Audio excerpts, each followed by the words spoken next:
Okay, it looks like we are recording. This is a sound check.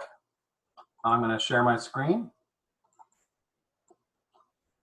and move me up in the corner there. Okay. I'm going to start the PowerPoint. There we go. And do one quick fix. Okay. Now you should be seeing that full screen. Now I just need to get my laser pointer. There it is. All right, looks like we're ready to go. Welcome to Modeling History in 3D, a presentation by a scale and 3D modeler who loves history. My name is Conley Kelly, and this is my company, Short Fuse Productions. I'm an avid scale and 3D modeler. I'm in the Commemorative Air Force. I've been a member for 10 years in the B-29, B-24 squadron, where I'm the education officer. I've also been a Richland College employee in Dallas, Texas for 24 years.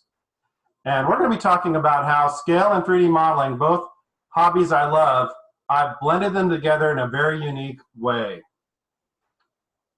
Here's the agenda for the session. We're going to talk about 3D modeling and where you see that in popular culture. We're going to look at a step-by-step process for making a 3D model. I can't show you my software. It's called Strata 3D, but I can show you a lot of screenshots of how it's done.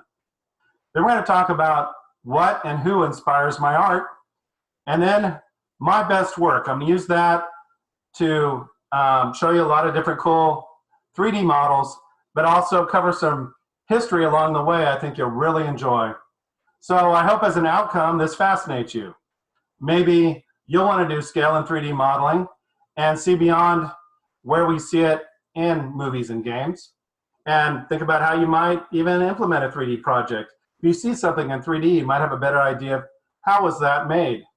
And then we're going to talk about history a lot, and I think you'll enjoy that. So in my perspective, modeling history honors heroes. I love the Avengers. Avengers Assemble. They are great. I don't even know how many movies there have been. I've seen them all. And yeah, we love our comic book heroes like the Avengers. But do you want to see my 3D Avenger? This is my 3D Avenger. This is a 3D model I made of a plane from World War II called an Avenger. It was a torpedo bomber.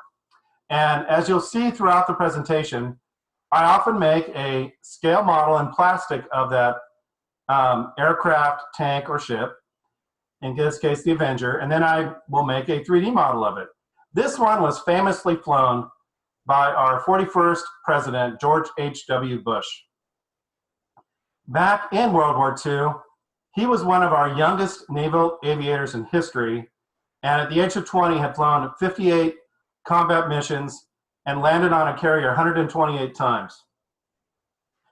I believe that constitutes a real hero, so it was a pleasure to make his plane and put decals and texture maps on it, honoring him. Let's look at 3D in the movies where you probably see it the most. Got some good examples here. You have The Lion, the Witch, and the Wardrobe, Spider-Man, Shrek, the Scooby from Scooby-Doo, King Kong, Gollum from Lord of the Rings, Jurassic Park, of course, Avengers, Star Trek, Star Wars, Transformers. But this one over here I think is one of the interesting ones to talk about. This is the liquid Terminator from Terminator 2, which came out in 1991. In my opinion, this was one of the first real uses of a 3D animated model, or figure in this case, in a movie, used very effectively as the bad guy. And then jump ahead to 2009, you have Avatar, the highest grossing movie of all time, carried almost completely by 3D modeled characters. And there's a sequel coming out. We'll have to see where it goes. A lot of these were made, and these movies were made with 3D artists from high-end animation studios. You can see a few of them listed at the bottom. One of those is Pixar. Pixar has made some of the, I think, one of the most delightful 3D movies, family movies of all time. You can see many of them here, and I hope I don't have to name them for you, but it all started with Toy Story in 1995, and I think these movies are successful not just because the quality of the 3D and the art is so beautiful, but the stories are great, and that's why many have won Academy Awards. But how did this all start? It started with a gentleman named John Lasseter. He founded Pixar, and I think he directed Toy Story and several of the movies. And I worked in LA at the time at a film school. We were forbidden to ask for autographs at a lot of events. Celebrities were kind of on safe ground when they were at the film school. But I really wanted John Lasseter's autograph. So he signed a Buzz Lightyear poster for me, and I have it in my room, and it still inspires my work. 3D and TV. Used in fantasy shows like Star Wars, historical documentaries and shows very well, commercials and Disney. I like this one over here to talk about. This is Jimmy Neutron from DNA, a company in Dallas, a 3D family, very well done, had a nice run. And this one over here is interesting. This is a show from the 90s called Ally McBeal. In the show, she had hallucinations of a dancing baby, and it was part of her stress about becoming a mother at, I think, the age she was at on the show. Well, this dancing baby was made with 3D Studio Max. At the time, you could buy that at a technology store. So this was one of the first times that you could buy a product and make something in 3D that was seen on a major television show that wasn't from a high-end studio. Over here, I have a neat story. This is the famous polar bear campaign for Coca-Cola. I was at the film school, saw a seminar. Somebody from Rhythm and Hues, the creator of the campaign, was talking about the campaign. And a person in the audience asked, well, we love the campaign, but the bears only grunt. What if they talk? Wouldn't that be cute? Maybe a little less scary and to the kids. And the person said, well, we researched polar bears in the Arctic, and most of the time, their fur is covered in the blood of the last creature they killed. So we don't think they're that scary, and I would tend to agree. 3D games. There's so many out there. I couldn't get screenshots of all of them. But here you have Halo and Call of Duty, combat games, really popular, sports games, fantasy games. I think that's called Spawn. Minecraft, which is used in a lot of STEM programs. Franchise games like the Lego, Indiana Jones, and Star Wars, racing games. So more than you can count, and kids are playing them a lot. Early 90s, I played games too, but they didn't look quite like those games. They were a little more crude, still a lot of fun. Here's one called Doom, made here in Dallas. And then a World War II themed game called Wolfenstein. But not terribly historically accurate, like I think a lot of World War II games are, unfortunately.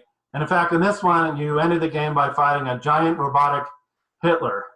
So silly, but a fun game, and responsible for me getting a nasty case of carpal tunnel syndrome. But I want to talk about a unique game that came out around that time that was groundbreaking. This game's called Myst. Myst was a game with beautifully rendered 3D images, and you explored this fantastical world. You solved puzzles, you had clues that you had to solve, and it advanced you throughout the game. These beautiful scenes. It was made by two brothers, Robin and Randall Miller, really in their garage. I mean, it was made with a program called Strata 3D, which was something you could buy at the time. Top-selling game for almost 10 years, captivating to everybody who loved games at the time, and reportedly even inspired the TV show Lost. So Strata was the software, and Strata was something at the film school I could learn as well. So I started to learn it, and I made here my Myst-like sailing ship and island, and Constellation is spelled with a K, like my name. So I got rolling, and I started learning the software. Here's a 3D P-38 Lightning, and here's the film school I worked at, also made in 3D. We used that these models to promote our technology program a little bit. But cool project here, 3D airplanes, and in this case, this Lightning for World War II, great subject matter. And here it is dogfighting a Japanese Zero. And then at the same time, I'm learning a very important tool used to this day by people in multimedia and all kinds of different creative ways, called Adobe Photoshop. So in this image, I've taken scale models, which I photographed, and composited them together in Adobe Photoshop. And I do that a lot too. And I make texture maps in Photoshop. We're going to talk about that later. So I'm in Hollywood working with my wife. I worked at AFI, and she worked at Paramount Pictures on one of their big projects at the time. Their hot show was Star Trek: The Next Generation. No, I wasn't on the show. I wish I was. I got into a scene here with Photoshop. That's me. But we had some very interesting adventures out there. We were seat fillers at events. One of those at my school called the Life Achievement Award. This one, we did one for Clint Eastwood, and this is an invitation I did for the post party after the show for Clint's Club. And he was a musician, so I put a piece of music up there. If you read music, you might be able to read it. It's from one of his movies, so that was kind of cool. And then our chairman at the time was Charlton Heston. And we had an event where he was donating his staff from the epic 10 Commandments to the MGM studios at Walt Disney World. So at the end of the event, they asked a whole bunch of kids that were there to get in the picture, and I had a brand new baby daughter.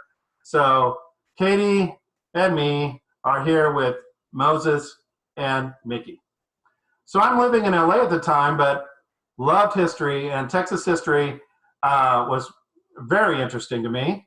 So I learned about the Alamo, of course, the shrine of Texas liberty, and I looked up in books. I don't know how much internet was available at the time, but everything I could, watched the movie with John Wayne, and I put together a 3D compound, the Alamo, using Strata. And here are some scenes done where you can place your photographs and shoot rendered scenes of in this case, the Alamo. And this probably is the most famous of the scenes, where Colonel Travis, before the night of the final battle, drew a line in the sand and dared all the patriots to cross the line to stand with him. And I liked the image so much, I emailed it to the Daughters of the Republic of Texas, the caretakers of the Alamo.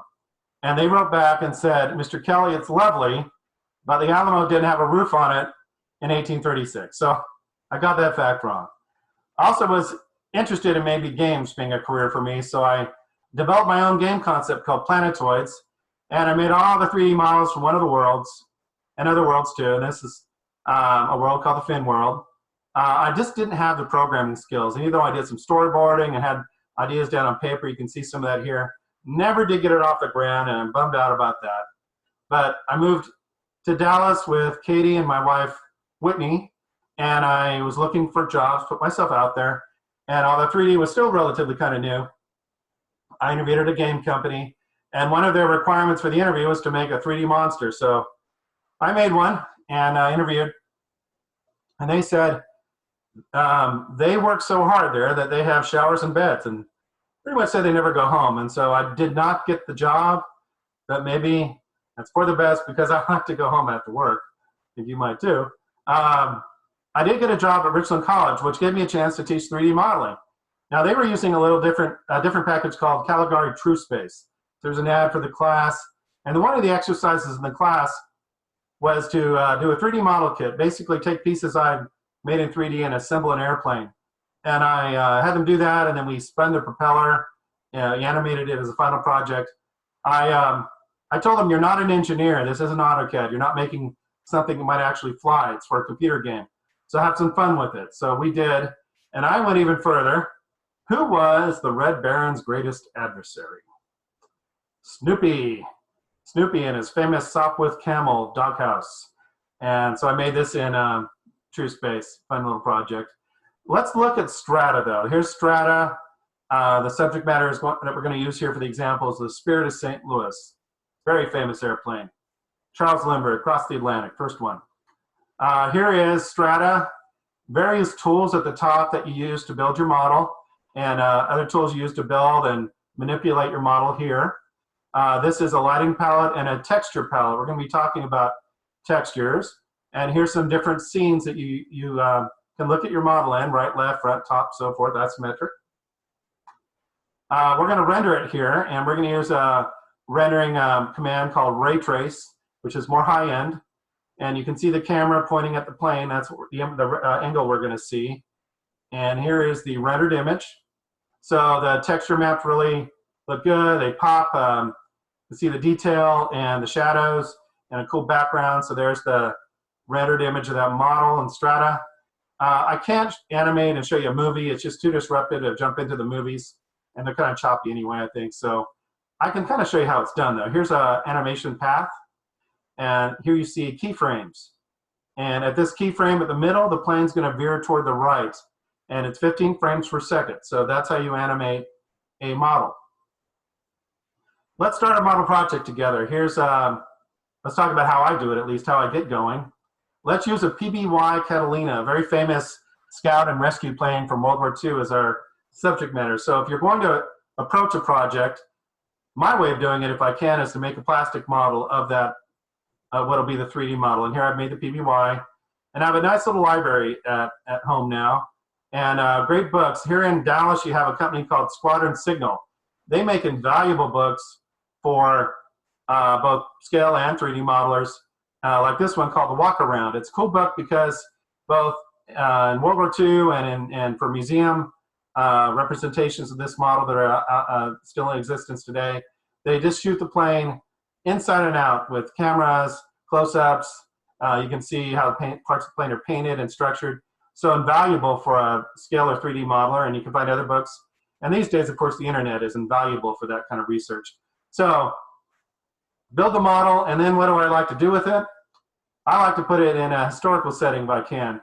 Here is that PBY at one of the most famous moments in World War II history, the Battle of Midway. Here is a PBY that spotted the enemy carrier force steaming towards Midway. And this one is interesting because it's flown by Lieutenant Addy. Addy's plane did spot the Japanese carriers and called out the famous enemy carriers radio broadcast, which we picked up, and were able to attack the Japanese force and really turn the tide of the battle in the Pacific. And back then, when I made this, maybe 15 so years ago, Lieutenant Addy was on a chat room in the Battle of Midway Roundtable. I used to visit it, and he talked about that event in history and about the 76 movie, which we'll talk about. Let's go ahead and build a model. We'll use a World War II destroyer called the Fletcher, also a Fletcher class destroyer as our model. Now the cool thing and the way these two hobbies relate is if you have the scale model instructions, you can almost follow them as a guide to make the 3D model. And piece by piece, you construct your model. And you can see images and profile shots of how your model should look. Let's go ahead and make a 5-inch gun, which is very common on this type of destroyer. You can see a wireframe version of the gun here. Here's an exploded version of that gun and a new palette called the shape palette. And you can see different objects that have been constructed, which you can work on in the shape palette and then put on your final constructed model, the ship, for example. Here is the body of the 5-inch gun. And I've taken a 2D image and I've extruded it, which makes a solid 3D image out of that 2D image. And I even rounded the edges a little bit, which is common on that gun. And then I had to make the barrel of the gun, and I used a different tool called lathe. These are also common in actual machine shops, this type of process for in the physical world. But here it is. You do a 360 wrap, and you can make a 2D image, in this case, a 3D model of the hollow part of it too for a gun barrel, for example. Here's an exploded shot of that gun again, and then the texture maps on it, just simple light and dark grays. And here's the final model and all the pieces that went into that model. Now, the cool thing about 3D modeling is this type of ship had 5 5-inch guns. I made one, and then I cloned it 4 more times to make 5 total guns. And I did the same thing with smokestacks, depth charge racks, lifeboats, and so forth. And that's how I assembled the model. Here's a rendering of that model at sea with a Japanese Zero lurking nearby. And I used Photoshop after I rendered the model to create some of the special effects, if you want to call it that, like the wake of the ship. And then just to point out, this movie came out direct to TV because of the pandemic. Tom Hanks' new movie, Greyhound, where he's a captain of a Fletcher-class destroyer escorting convoys in the Atlantic. And I've watched it, and the 3D of those model ships like the Fletcher are it's just beautiful. Beautiful, beautiful work. Highly recommend that movie. So I've taken the Fletcher and I put it in some historical settings. Here's the Fletcher at the famous Doolittle raid. This is roughly 6 months after Pearl Harbor when we made a very daring attack. We flew medium-range bombers called B-25 Mitchells off of a carrier called the USS Hornet, and they bombed Japan and Tokyo, and it wasn't Didn't do a lot of damage, but it really shook up the Japanese people and really improved the morale in the United States. Well, the first plane was flown by Jimmy Doolittle, and his co-pilot was Dick Cole, Lieutenant Colonel Dick Cole now. I got a picture of him with me in 2013. There he is as a young man at the time of the Doolittle raid, and there he is with me today. And so that was a real honor to meet him. And then just jump over to the scale model. I wanted to make a model of this plane, and I saw him 2 years later in an event that was around his 99th birthday. And I didn't have time to make the model, but I had 2 kits, and I painted 2 wings, and I brought them to the event, and he signed both wings. I knew I could make the models later. And there he is with Katie, all grown up now. She sang the national anthem at the event in front of Colonel Cole and several esteemed World War II veterans. I could not have been more proud. And here's the model I made, and I put some cool features in there, like they had broomsticks for guns. They had a special gun sight called a Mark Twain gun sight. I even have Dick Cole in the cockpit.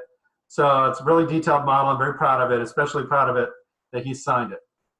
Here's the Fletcher at the Battle of Midway, which we talked about. These 2 ships, the Hornet and the Fletcher, could have very well been at the same moment in history. They were both in World War II at the time. And here it is with a different set of planes on the deck, the Hornet, Torpedo Squadron 8. So this commemorates a very famous mission and a squadron of planes that has deep meaning to the Battle of Midway, which you can see described in more detail in a few of the Midway movies that have come out. Most recently, Midway in 2019. This is these are some shots from the movie, state of the art. I mean, beautiful 3D. You're seeing planes and ships that haven't existed for over 70 years in their full glory with the state of the art 3D. And I like the movie because it did tell true stories. The 76 film had a few fictional characters. I love the throwback poster. There's my friend Mike at the movie. We love World War II history. I was at an air show not long before the movie came out and saw a veteran from the Battle of Midway, John Hancock. He's a gunner on the USS Yorktown, and he's right in front of a beautiful flying Dauntless, which is majorly featured in the 2019 movie. I made a model of a Dauntless flown by Lieutenant Dick Best. He's the central figure, true figure from the Battle of Midway, very heroic man. And then I've made models of the Hornet and 700 scale, which isn't too big. And then actually have made a 12-foot long USS Hornet. Can't really see it maybe, but there's a little Doolittle Raider on the deck. But I made this as an air show attraction. It's on wheels, and there's a target on the back and a zip line, fishing line. Little kids can land planes on the back of the ship, and they have a blast with it. They learn about the landing signal officer, and the most important thing is we can tell them a little bit about World War II history along the way. Here's the 76 film, and I want to point this out because Charlton Heston is back. Here he is in a movie he starred in. He called his son, who was a character in the movie, Tiger, so I'm jokingly he's asking me which movie did I like better.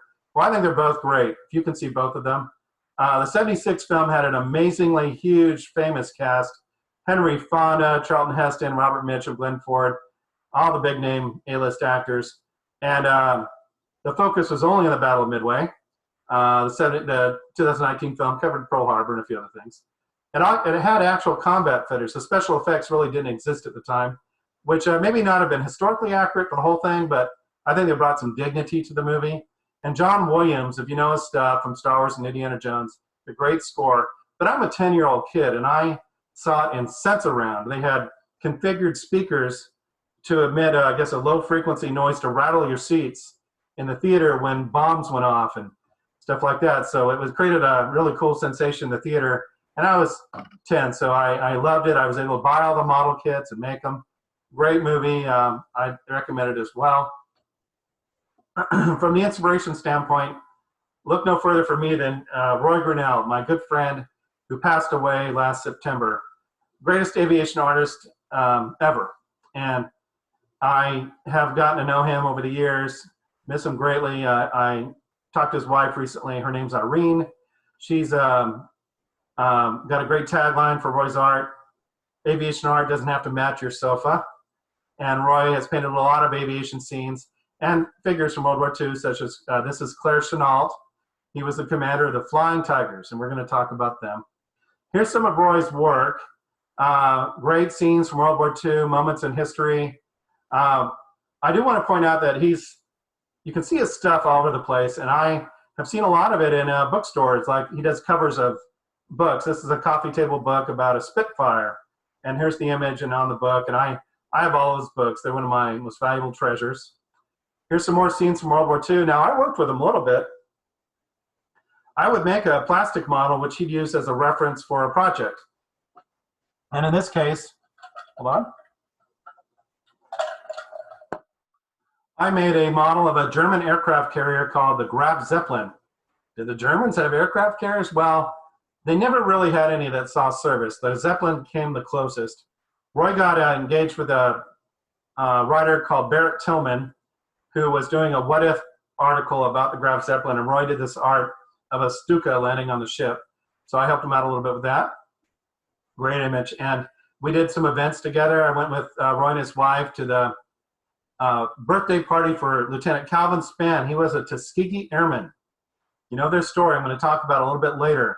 On the occasion, Roy presented Lieutenant Spann with his original art of Lieutenant Spann flying with Roscoe Brown. Brown shot down a German fighter jet.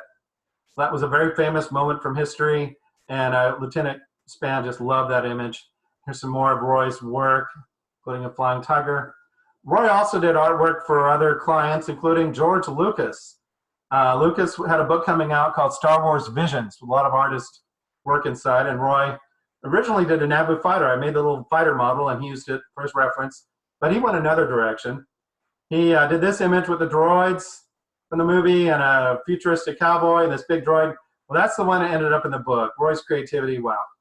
And he's done landscapes and wildlife scenes, a lot of great Western stuff. Boys, Western stuff's beautiful. In this scene, you have a gentleman asking a woman at a square dance to dance, and you can even see the dancers in the mirror. So I implore you, if you want some beautiful art for your house, airplanes, Western, wildlife, go to Irene website, Roy and Irene's website, and Irene will take care of you.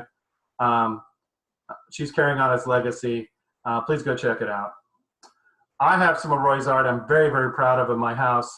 This is a canvas print. It's a very big one called Right on the China Coast, and you can see it my video and here in this shot, and there's my setup I'm looking at right now. So I found out that in my model stash, I had this model. So I ended up making this model during the lockdown that we've been in. It came out pretty cool. This is a B-25J gunship, 48 scale. And looking at the nose of this, I kept thinking about the Angry Birds. Maybe this was the first Angry Bird. Then I did another lockdown project. I saw this plane called a Bearcat at an air show last year. And so I took some pictures of it, and then I purchased the kit and built it. Really cool plane. And it was made by a company called Grumman. Grumman Aircraft made several planes they called their cats from World War II. You have your Wildcat here, your Hellcat, and then finally the Bearcat. So I got to make a meme I always wanted to make. This is my meme. Yeah, I'm a guy who lives with 3 cats. Well, my wife was quick to point out that I actually live with 4 cats. This is our cat, Gladys. Now, another neat thing you can do if you're going to make a movie or working on a project is you don't have to make the model from scratch in 3D. You can buy them made. And I read an article about a guy who made a movie called Dauntless. It was kind of a ripoff of Midway, but he used actual purchase models for the 3D scenes that he made and put in the movie, and it saved him a lot of money. So I was able to acquire a 3D U-boat myself from Viewpoint Data Labs. So here's my 3D U-boat. I did some tweaking on the model, put my own texture map on it, and made some seafloor here, and here it is on the ocean. And as per my way, I made a scale model of that ship too. It's pretty cool.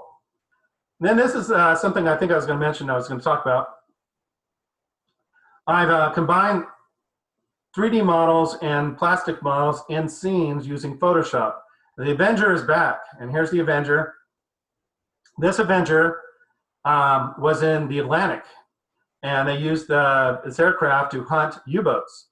So I made the Atlantic version of the Avenger, and you can see it in this photograph.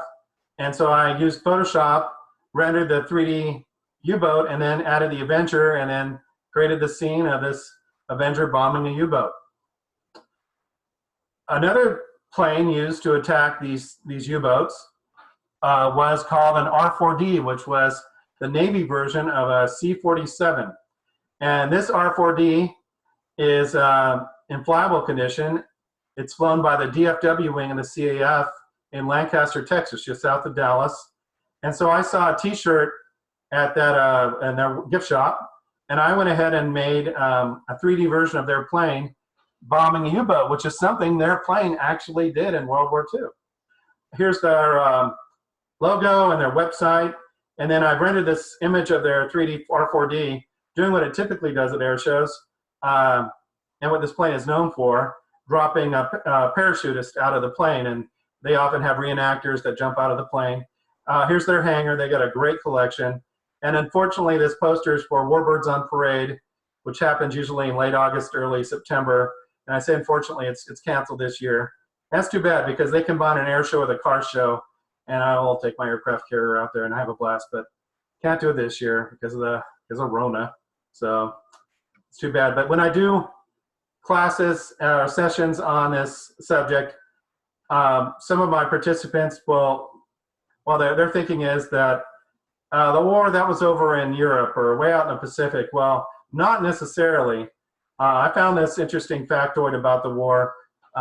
During what was called Operation Drumbeat, and around this time in early 42 and probably into 43, the Germans had U-boats right off the coast of the United States and in the Gulf of Mexico.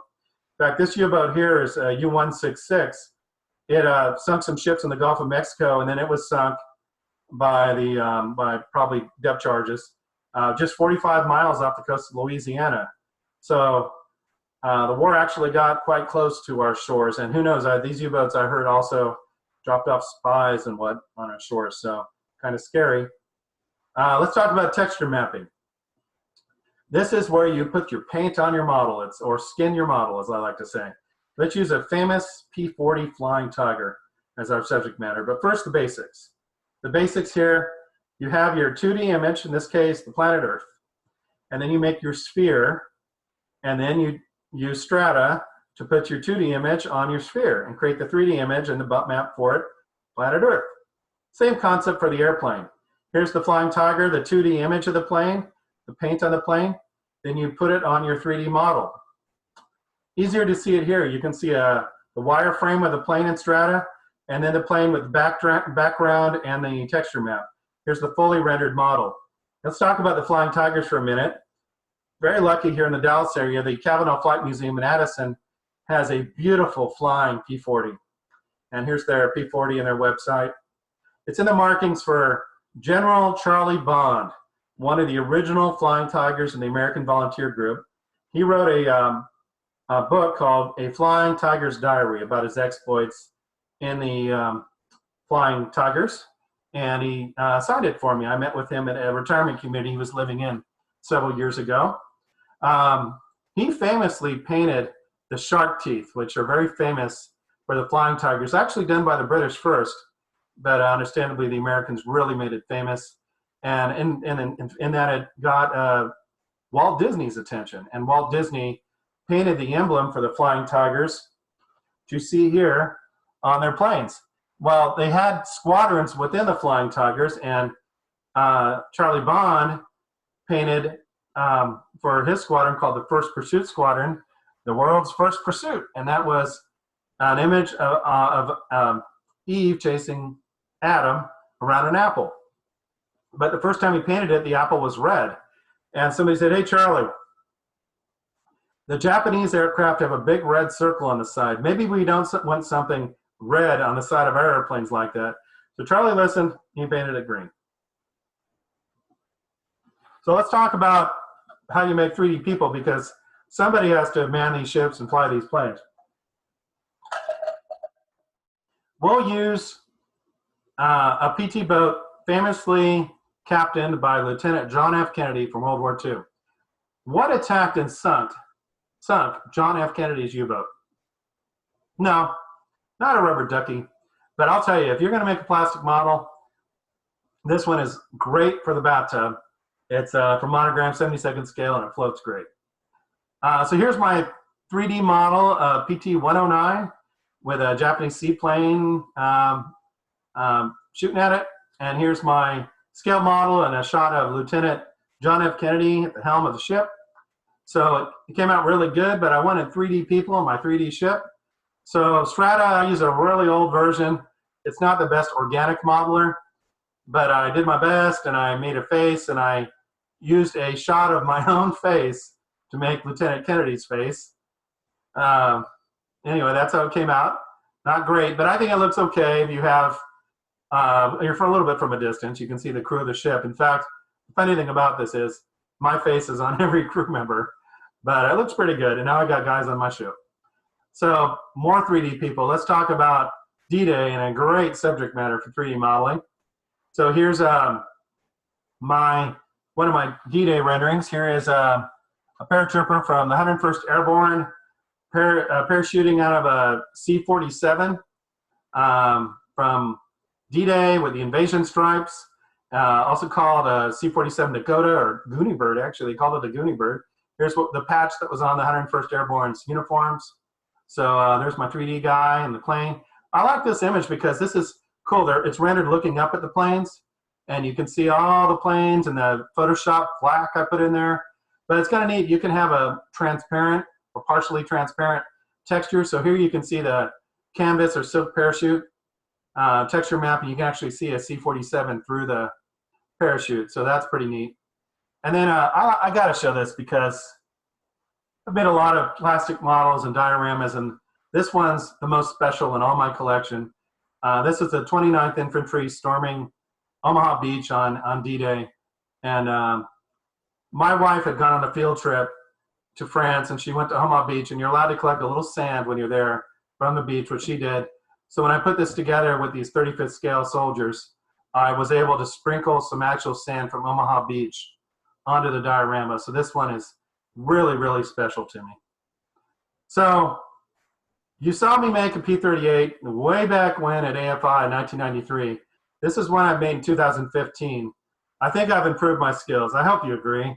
Much more detail on this and better modeling skills in play, shooting down a Japanese plane nicknamed Tony. But this plane was famously flown by Major Richard Bong. He was our greatest ace of World War II and really of all time. Nobody in combat for the U.S. Army Air Corps Air Force has shot down more than 40 aircraft, which he did. And he had a picture of his wife, Marge, on his plane. So very cool to make a cool-looking Lightning in 3D like this and make the model of his plane. So after looking at all the techniques, you can see in this example a scale model of a King Tiger tank from the German tank from the Battle of the Bulge. And now maybe if you're looking at it like I do, hey, how would I make those wheels?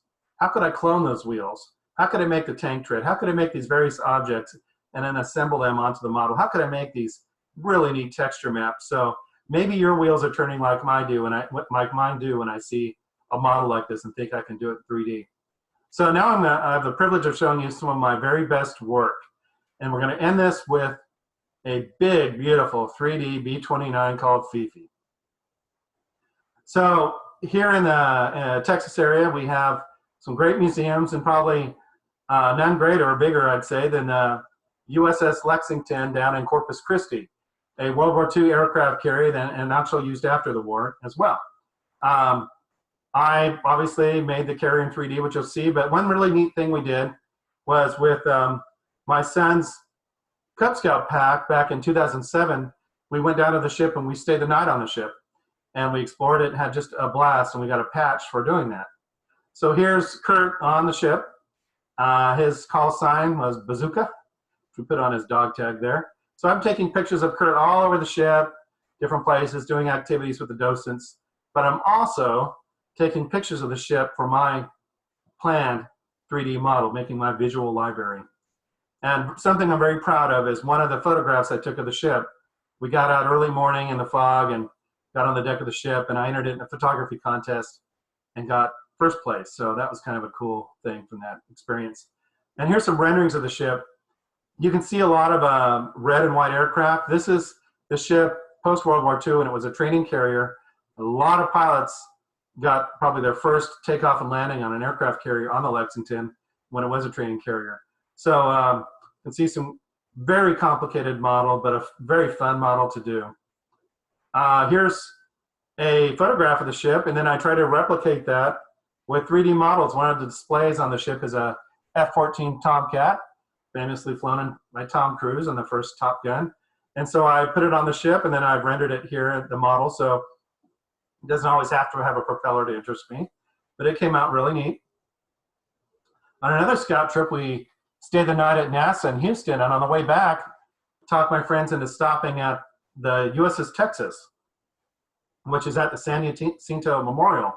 This is a very unique ship because it is the only dreadnought battleship that represents the battleships that were sunk at Pearl Harbor. And of all days, we visited this ship on December 7th.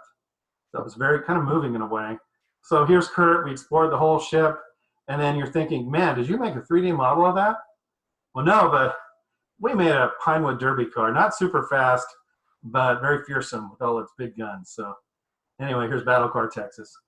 I have made a battleship in 3D, probably one of the most famous from all of history, and that's the German battleship Bismarck. Here's the Bismarck in a photograph. Massive ship, the biggest, most powerful battleship at the time she sailed. And here are my 3D images of the ship and how the ship looked when it was in training. If you want to see the story of this, the history of this ship, you can go on YouTube right now and see my favorite World War II movie of all time. Yes, it's a ship movie, is Sink the Bismarck. And it's a great movie.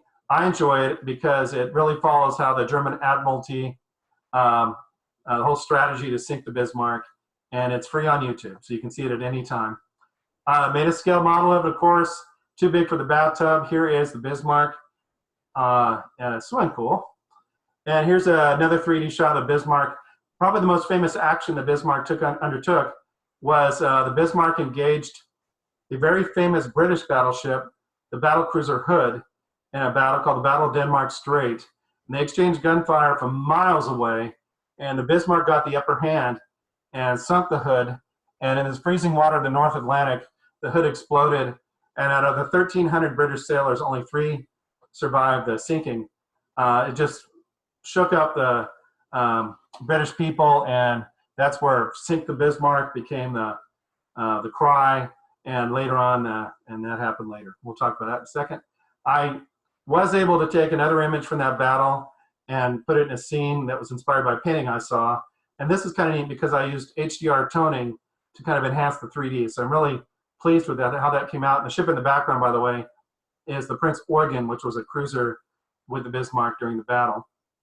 So if I'm going to tell the story of the Bismarck, a PBY comes back into play because after the battle with the Hood, the Bismarck was damaged and trying to get back to German-occupied France, and a PBY spotted it. And little known fact about this PBY is the Americans weren't in the war yet, and we were, through the Lend-Lease Act, providing munitions and supplies and aircraft and so forth, ships, to the British.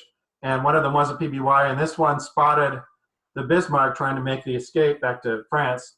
And aboard that plane, not known until many years later, was an American naval aviator. Interesting story. So the British began to hunt the Bismarck. And at the time, carrier tactics were relatively new. And planes back then that were flying off carriers in the British version, for example, were biplanes called a swordfish. Carried 1 torpedo, and I've modeled them in plastic. And these plastic images, even though they're different scales, are combined for this Photoshop image of the swordfish leaving the HMS Ark Royal and taken off to go hunt the Bismarck. So I'm going to put a scene together of what happens. And this is my 3D Bismarck with the background I'm creating. And then I photographed the swordfish, not the best lighting in the kitchen, but here it is with a torpedo. And then I combined a couple of different shots of that scale model together, isolated it. And here's the final rendering. A David and Goliath story for the ages, because the Bismarck was 50,000 tons. A swordfish, mostly made of fabric, was 7,700 pounds. And torpedoes couldn't penetrate the armor on the Bismarck, but one of them hit the rudder and disabled the ship. She couldn't maneuver, and the British caught up to the Bismarck and sunk the Bismarck. The Bismarck had a sister ship called the Tirpitz, which never really mattered to much. They didn't want to risk her, and then she ended up getting destroyed by a giant British bomb called a Tall Boy. So, but it did give me a chance to make the Tirpitz and do a different texture map on it. Very complicated model, lots of fun. Back to airplanes. These are my bent wing birds. Here you have a Corsair and a Stuka. Both had their wings bent for the practical purpose of the planes, dive bomber in the Stuka's case. And the Corsair had a giant propeller that had to clear the ground. So by bending the wings, you kind of technically extended the landing gear. And that's why the wings were bent. Here's the Corsair, one of my all-time favorite fighters from World War II, combined with the Zero. I made this a long time ago. The Corsair was such a solid fighter that it was also used in the Korean War. So the difference here being four propeller blades instead of 3. And I've made a plastic model of the Corsair with the rockets that were more common in the Korean War and later, of course. And then here's a restored version of a Corsair like this at Vought Aircraft in Dallas. Corsairs, though, were made famous by a pilot named Pappy Boyington. And so Pappy Boyington's nemesis was often, well, were Japanese Zeros, of course, and one famous Japanese ace, Saburo Sakai, survived the war and went on, was very popular in the airshow circuit. You know, of course, all's forgiven. I mean, he was just doing his duty. And he published his biography in 1957. Pappy did the same in 1958, so I've modeled their planes and figures of the men on top of their biographies. And then growing up as a kid in the 70s, there was a show on TV called Baba Black Sheep. So every week I could watch these Zeros dogfight with Corsairs. And Robert Conrad, who passed away in February, was the star of the show. But Pappy Boyington was still alive in the 70s, and he lived in Fresno, California. I lived just north of Fresno in Madera. We had an annual air show. Sometimes when Pappy was well enough, he came out and he was our grand marshal. So very cool at the time, and got to see him. And here is his actual plane with a texture map for his plane, his Corsair, and a picture of Pappy Boyington, Medal of Honor recipient, very famous pilot. So here's the Stuka again, and here's kind of neat. This is a 3D version of the Stuka and a scale and 3D version. And I love this model just because there's such a crazy snake on it. Why would you paint a snake from nose to tail? Whoever did that, whether it was the crew chief or the pilot, that's just crazy, but kind of cool. And so another tie-in between the two, you can scan your scale model decals and make 3D texture maps like I did with the snake. But my joke is, do that before you put them on your model, because scanners don't work well with plastic models. So that's my advice. Here are some scenes of the Stuka doing its thing and bombing. A really good model. Turned out nice. Here's a more recent model I've made of a P-47 American fighter from World War II, nicknamed the Jug. And this is a very pristine model. I'm very pleased with how it came out. Not a lot of glitches or anything. This one is in the rendering, as rendered with the nose art for Hairless Joe, a Little Abner character from World War II, and flown by a very famous ace named Dave Schilling, who you can see his combat record there. There he is with his plane. But the unique tie-in I have for Schilling is he passed away in the late 50s in an accident, but I got to know somebody who knew Dave Schilling. Jack Bradshaw was in the CAF. He just passed away a couple years ago, and Jack flew with Dave Schilling, and he had told me at one time that when Jack got married in World War II, his best man was Dave Schilling. So I miss Jack. He had some great stories. Here's Dave Schilling's plane. It's a modern warbird version of Little Abner, a Hairless Joe. This is taken by an aviation photographer for the CAF named Lyle Jasma. Just beautiful, great idea to paint this flying P-47 in those markings. Our most famous, our top scoring ace from the European theater was Francis Gaby Gabreski. He shot down 28 aircraft and might have shot down more, but he was doing a ground attack, flew too close to the ground and his prop hit the ground and he crashed. He was held as a POW for many months after that. But I got a chance, because I had the model made, to put his texture map on the plane with D-Day stripes, very much like Dave Schilling's.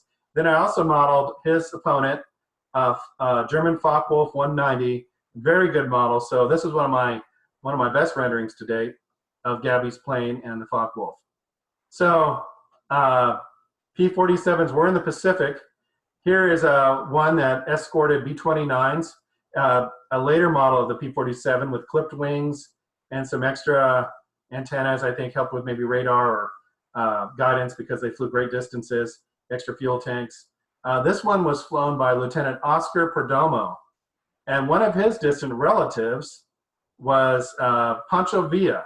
So I've often thought Oscar Perdomo, being a Latino pilot, might represent something kind of like the Tuskegee Airmen, but for the Hispanic community, because he was a fantastic pilot and went on, had a stayed in the Air Force after the war. Here's a scale model of this plane. And he was probably the last ace of World War II.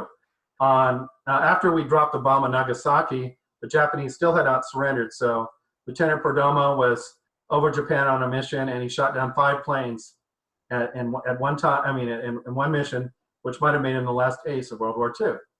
So I had a dream come true when I finally modeled these 4 aircraft by putting our top American aces in each of the planes they're best known for. So here's Bond's P-38, Gabby's P-47, Pappy's F-4U, his Corsair, and then George Preddy's Mustang. We're going to talk about him and the famous P-51 Mustang in just a minute. So very cool I got a chance to do that. Let's come back to ground level. Here's an M3 Lee tank in 3D from World War II. Now this project stemmed from a movie that I saw. Great movie that you can see from 1943 called Sahara. Humphrey Bogart being a tank commander in North Africa at the beginning of the war.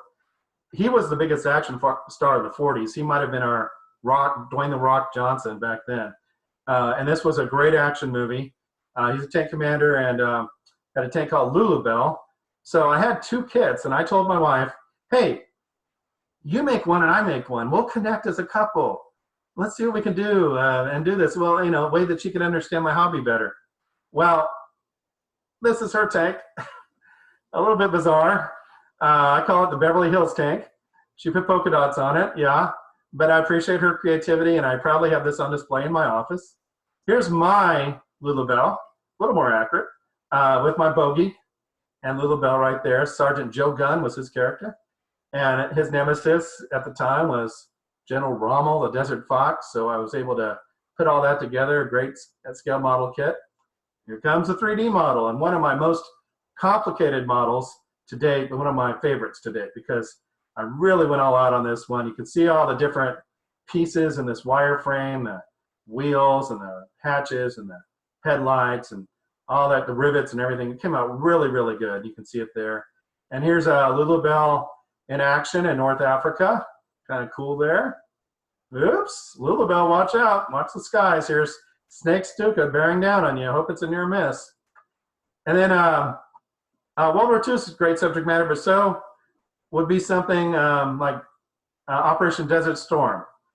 We have so many heroes from this battle, and they had tanks, and in this case, helicopters too, to fight the battle. And I made the well-known Abrams tank. And here's the Abrams tank out on the field in Iraq somewhere possibly, or Kuwait.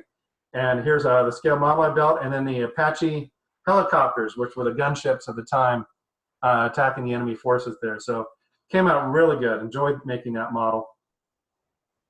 Let's jump over and talk about a very unique aircraft from World War II called an Me-262. The German technology was quite something at the time. They were probably the most advanced country when it came to making aircraft from World War II, including the first operational fighter jet called the Me-262. And it would have probably had more of an impact on the war if not for Hitler's skewed plan to have it bombing Great Britain. It probably was going to be more effective, and it was proven to be more effective against our bombers because it was so fast. But it entered the war too late, and thank goodness didn't have much of an impact. Here is the ME-262 in different poses, and a panel from an ME-262 on display at the Tyler Flight Museum in Texas. It's kind of unique. So this one came out really good, and the markings for a German ace named Heinz Barr. And here is an ME-262 pouncing on some flying fortresses. Speaking of bombers, let's talk about one of my favorite subjects. We're going to talk about two of my favorite bombers. First, Diamond Lil. Diamond Lil is cared for by my CIF unit, squadron. It's her nose art, and here she is in flight. Very unique aircraft because it's a B-24 Liberator. The most produced aircraft the Allies made from World War II was a B-24, with over 18,000 built, many of them built by Henry Ford up in Michigan, and Rosie the Riveter. There were thousands, I said, built 18,000. This was the 25th off the assembly line, built before we were even in the war. And hence you see the camouflage pattern. That's how this Liberator would have looked if it had made it to Great Britain, but it never did. Had a landing accident. So it stayed stateside and was was a test bed for other Liberator variants, and probably the reason we still have her today. But one of its sister planes that was built at the time was destroyed at Pearl Harbor. So we're very happy. We're very lucky to have Diamond Lil around. So if I'm going to make a 3D model of it, I could be more lucky. I have a plane to go look at and take pictures of here in town. Here is Diamond Lil in the hangar, and you can see her nose art on one side. On this side, you have a neutrality flag. That was on the plane because we weren't in the war yet, and it had 48 stars and big flag on the side of the plane. We hoped that maybe the bad guys wouldn't shoot at us because we were neutral. So that's why that was on the plane, and that's why it's on Diamond Lil today for that part of history. Here are some early renderings of the 3D model and Diamond Lil in flight. I might be the first one in history to ever make a 3D model of a B-24A version, which is was not a highly produced version of the plane. Here she is with her sister Fifi in the air in 3D, and here I am with a crew. We're about to take her up, so I get a chance to fly on this plane now and then, and it's a real honor. And our squadron logo. B-24s being so many made become good content for World War II history. Of all the B-24 missions, the most famous, I think people would say, would be the Ploesti raid of August 1st, 1943, where we sent about 160 B-24s, D models, from Libya to Romania to bomb some German oil refineries, or Romanian oil refineries, that were fueling the German war machine. And it was a very, very daring mission. They went at low level. They didn't surprise the enemy like they thought they would. So over a third of them were shot down. A lot of crews were killed, even though they were flying into this inferno with anti-aircraft and fighters shooting at them. Our crews showed incredible bravery, bore right in, dropped their bombs. So there were medals and recognitions and citations for many of the crews. But out of all the actions in U.S. Air Force history, there were 5 Medal of Honor recipients, the most of any action in World War II history for the American Air Force. And 3 of the men honored were killed in the battle. So here you have Snow White and the Witch, were actually 2 planes with Disney characters on the side in combat at the Ploesti raid, and both were unfortunately shot down. Here is, let me go back a slide. This is Robert Phillips, who I have a slide up here because there were about 15 or 16 missions to bomb the refinery, with the low level being the first mission. And Robert flew the last mission on his B-24 called Grumpy. And here's a picture of Robert. I became good friends with Robert. He passed away several years ago. I'm wearing his hat, which I'm very honored to wear to CAF events. And I made a scale model of his B-24 Grumpy and presented it to him as a gift, and he loved it. He kept it right by his TV. And here is the 3D model of this plane and shot of Robert in World War II. Good looking guy. Great talking to Robert all the time. I really miss him. Here's another B-24 from World War II that a lot of kids might know because Unbroken became a very popular book in reading programs in school by Laura Hillenbrand, and then a movie later with Angelina Jolie. In fact, here's Louis Zamperini, the central character from the book Unbroken, and the 3D B-24 featured in the movie. And then this B-24 was one shown in an early scene in the movie, very good 3D. This one had the nose art Superman, so I replicated it with Strata. And here it is in combat with a Zero. So pretty neat to be able to make that. Here's another B-24 I made to honor a plane flown by my friend Alex Mina's father. Alex Mina's father was a radio operator in the European theater on a B-24 called the Irishman Shanty. And Alex is a filmmaker, and he's currently in the middle of making a documentary about his dad's bomb group, which was one of the most devastated bomb groups in World War II. They lost a large number of bombers during the war, and fortunately his dad survived. But you know, the courage of these guys to fly in the middle of combat with planes like the Focke-Wulf around, that's something else. And then we have a banner that goes on our bomber Diamond Lil, about 15 feet long, and we're proud to display a picture of Alex's dad's flight crew and then one of their mission stories. So here's the website, and you can probably see some good updates on what's going on with this documentary. I've seen a rough draft, it's great. Diamond Lil is very popular reenactors. Here are some in front of Diamond Lil at an air show. What an awesome shot. She's so authentic, she's just time capsule time. We're going to talk about one more World War II fighter, the P-51 Mustang, the famous P-51 Cadillac of the sky. And here is one flown by Major Eugene Dick Turner. I picked this one because the story's kind of interesting. He, of course, flew this plane. There were several versions of it. He had one called Short Fuse Sally. That was his girlfriend. They broke up. So the last version of the plane was just called Short Fuse, and since that's new on my website, I was able to find decals and then make the scale and 3D model of his plane. So George Preddy was our top Mustang ace. He flew, it looks like he shot down just over 26 German aircraft, and he might have gone on to be our top ace. But on Christmas Day, 1944, he was airborne and flying low, shooting at some German aircraft, and unfortunately some ground fire, a friendly ground fire, also hit his plane, and he was shot down and killed. But I like his model in particular because it's a beautiful aircraft and bright silver with a bright blue nose. And his crew chief was a barber in civilian life, so you can see red and white motifs and a barber pole there for the antenna and on the side of the nose of the scale model I made. So just a beautiful aircraft, George Preddy. Roscoe Brown, I mentioned, was Calvin Spann's wingman, and here's his famous P-51 flown by the Red Tails, and Roscoe Brown and his unit, 332nd Fighter Group, shooting down the jet. So I got to use my jet in this image. And here are scale models I built of the famous Tuskegee Airmen aircraft, and there's Roscoe Brown with his P-51 called Bunny. If you're in Dallas, you can't see a more beautiful P-51 really than Brat. The Brat is beautiful, and a World War II veteran, located at the Cavanaugh Flight Museum in Addison, Texas. So I was able to put the Brat in 3D in flight with Fifi, and they've done some flying together. Used to be on the briefing room we had in Addison. I had models of both aircraft, the 72nd scale, and there's the real Brat. Just a beautiful P-51 if you ever get out here and get a chance to see it or see it at an air show. All the P-51s that are interesting in the terms of the CAF, this one's probably the most famous. Red Nose was the first aircraft acquired by the CAF founders in their mission to acquire a flying version of every World War II aircraft.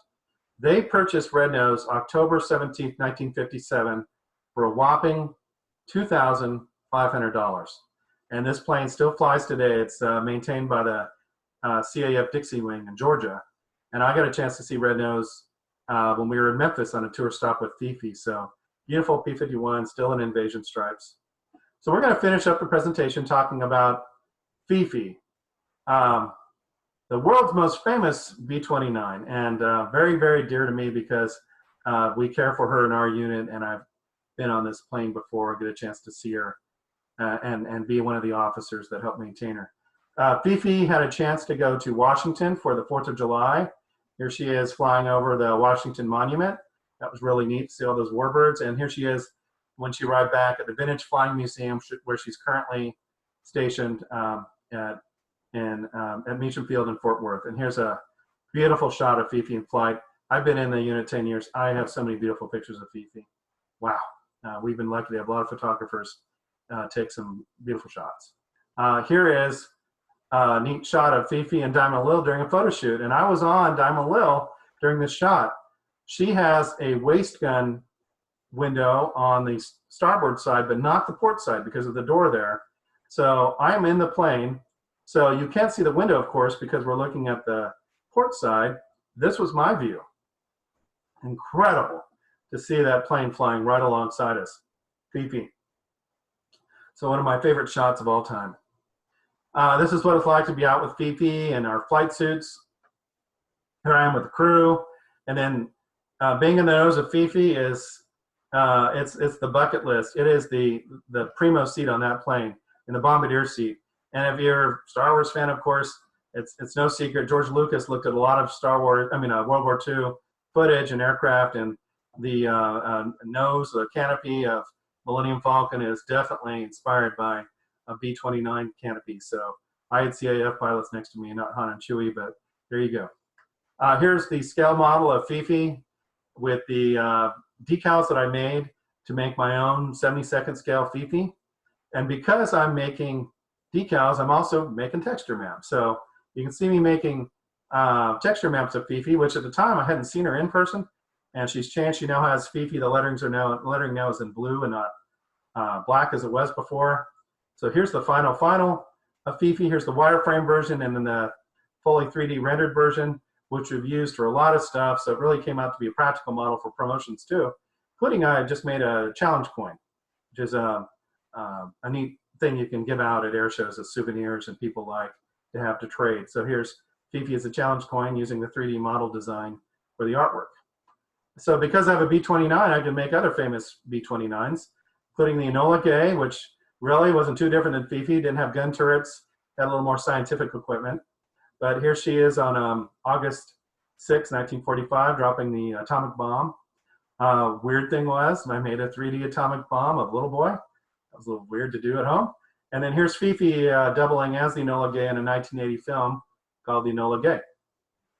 So Fifi's not the only flying B-29. She was since the 70s, but a few years ago, a team out of Wichita got another one in flying condition called Doc. So here they are on their date, their first date.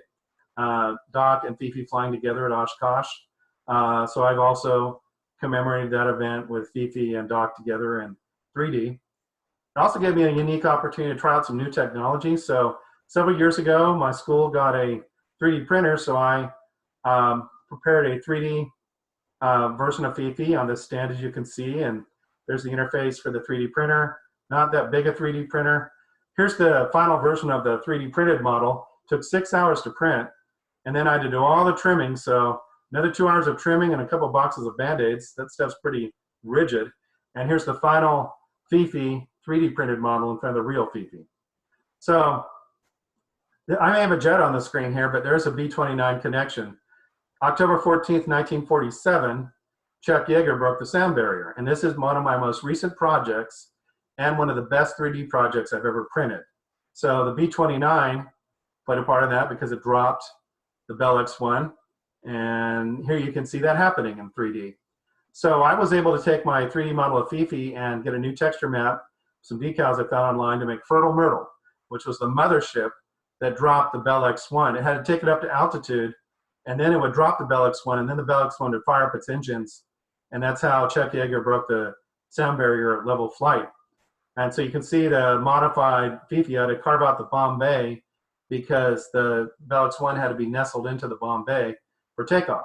And I say chasing the demon because at the time, pilots thought a demon lived at the sound barrier because so many pilots got to that point, their planes were destroyed or they crashed. But Chuck Yeager proved that a demon did not live at the end of the sound barrier. And he created aviation history from his flight. So here is the 3D printed model.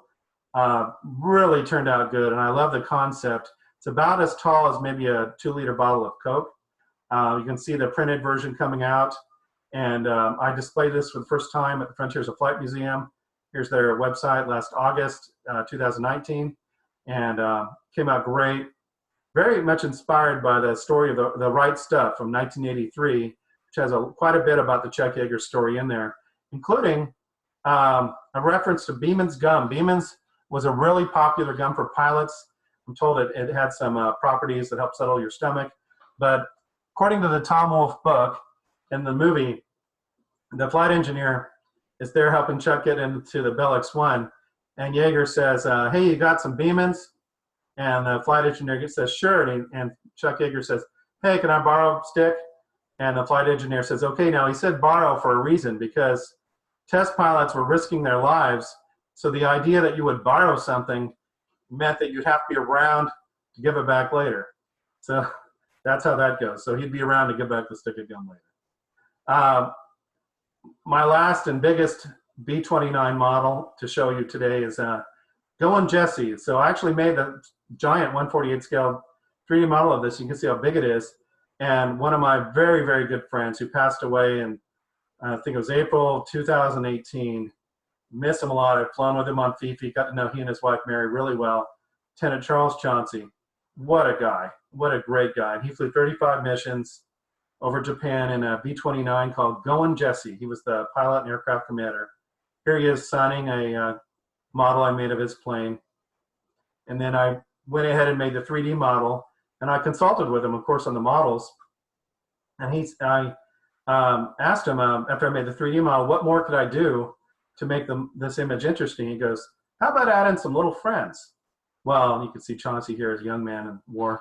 I said, okay, little friends, and he meant fighter planes. They had escorts too, like they did in Europe, like Perdomo, and then you had P-51s Mustangs also escorting B-29s. So I added the little friends to Going Jesse in this image, which I'm very proud of. It won 3rd place in an art contest. The P-51 up here is flown by Major James Tapp, who was our first ace over Japan. He flew in the 78 Fighter Squadron, the Bushmasters. And then I've got to know another gentleman, Captain Jerry Yellen, who's one of those P-51 escort pilots in the Pacific escorting B-29s. Captain Yellen is a tremendous man, a hero of mine. We lost him in December 2018. He flew 19 missions escorting B-29s and on other missions to Japan with his fighter squadron. And they were flying on the last, what they thought would be the last day of the war. They expected an armistice to be signed, but they were told to fly the mission anyway. And on the way back, Jerry Yellen's wingman flew into a cloud bank, and they never saw him again. So his wingman was killed on the last day of the war. When they landed, they found out the war had been over for a few hours. So that really troubled Jerry, and he had some PTSD after the war, and he used meditation and other means to fight that. He also wrote 5 books, including his most recent book before he passed, The Last Fighter Pilot.